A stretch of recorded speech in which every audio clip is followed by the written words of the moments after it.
Venir attiser la flamme et permettre au bûcher de prendre. Et les vents ne vont pas cesser d'attiser la flamme jusqu'à ce que le bûcher soit entièrement consumé. Et ce n'est qu'à la fin qu'ils repartiront vers la trace.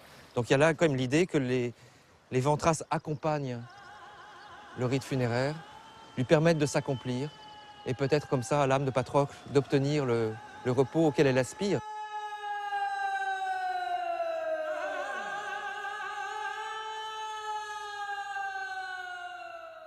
Les auteurs anciens témoignent que le culte de Dionysos serait étranger à la Grèce, s'introduisant tardivement depuis la Thrace ou de l'Asie mineure.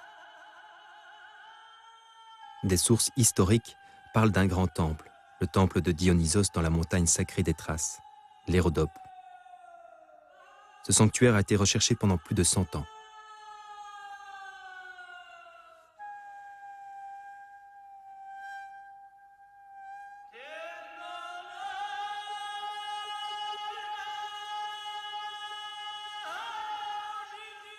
La géographie de Perpérec, la présence d'un gigantesque autel et de centaines de pressoirs à vin concourt à situer ici le temple de Dionysos.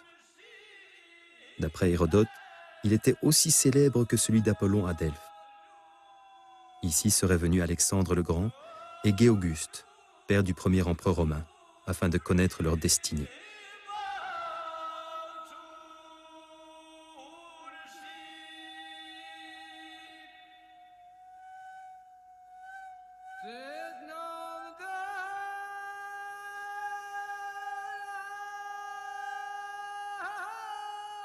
Beaucoup de philosophes grecs étaient initiés au culte thrace, notamment Socrate. Selon moi, le séjour de Socrate en Thrace, au cours des campagnes militaires, a été décisif pour la formation de sa philosophie. Là-bas, Socrate a vécu une expérience d'extase mystique. Il est resté immobile durant des heures, en train de penser, concentré sur lui-même. Lorsqu'il rentre à Athènes, la première chose qu'il fait est de raconter une rencontre qui, selon moi, mérite d'être soulignée. Il dit avoir connu un médecin, pas un magicien ni un charlatan. Socrate dit qu'il a entendu de ce médecin, disciple de Zalmoxis, qu'on ne peut pas soigner une partie du corps malade si on ne soigne pas la totalité, le tout. Il faut traiter le tout pour soigner une partie. Et le tout de l'homme, c'est l'âme. L'âme n'est pas une partie séparée, c'est son ensemble, sa totalité, sa vie. L'idée de l'âme que reprend Socrate, on la retrouve uniquement chez Démocrite, qui est né en Thrace.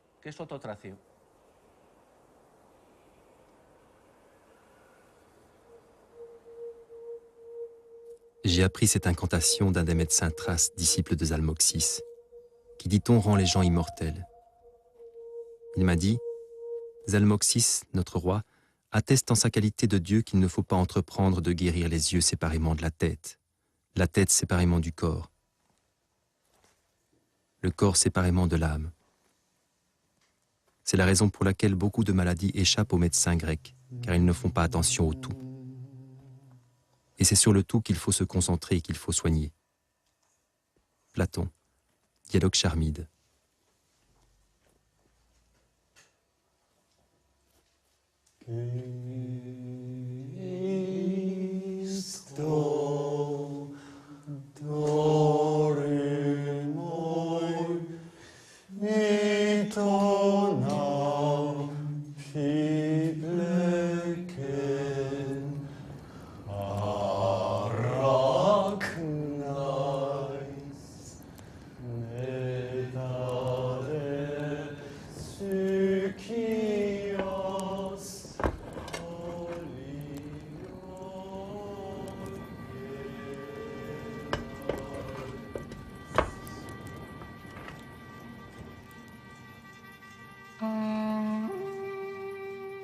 Le nom Thrace vient de la nymphe Trakée, qui maîtrisait les secrets de la nature et pouvait guérir ou donner la mort.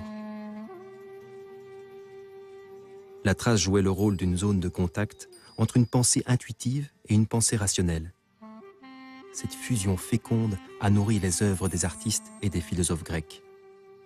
Ainsi, elle a participé au fondement de notre culture.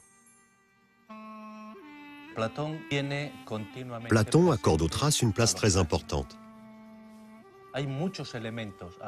Il y a beaucoup d'éléments dans son œuvre qui le prouvent d'une manière ou d'une autre. Mais l'apparition la plus remarquable est au début de son dialogue le plus important.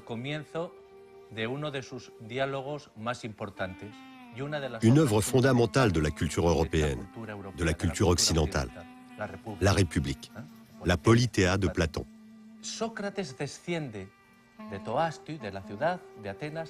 Socrate descend de la ville d'Athènes vers le Pirée, parce qu'il veut assister à la célébration nocturne d'une déesse thrace, Bendis. Mais il y a quelque chose de plus dans le livre. Dès le début, on nous dit que ce dialogue, la conversation entre Socrate et les autres personnages, se déroule lors d'un banquet en l'honneur de la déesse Bendis. Donc, la République de Platon, ce dialogue si important, commence avec un banquet symbolique donné en l'honneur d'une déesse thrace.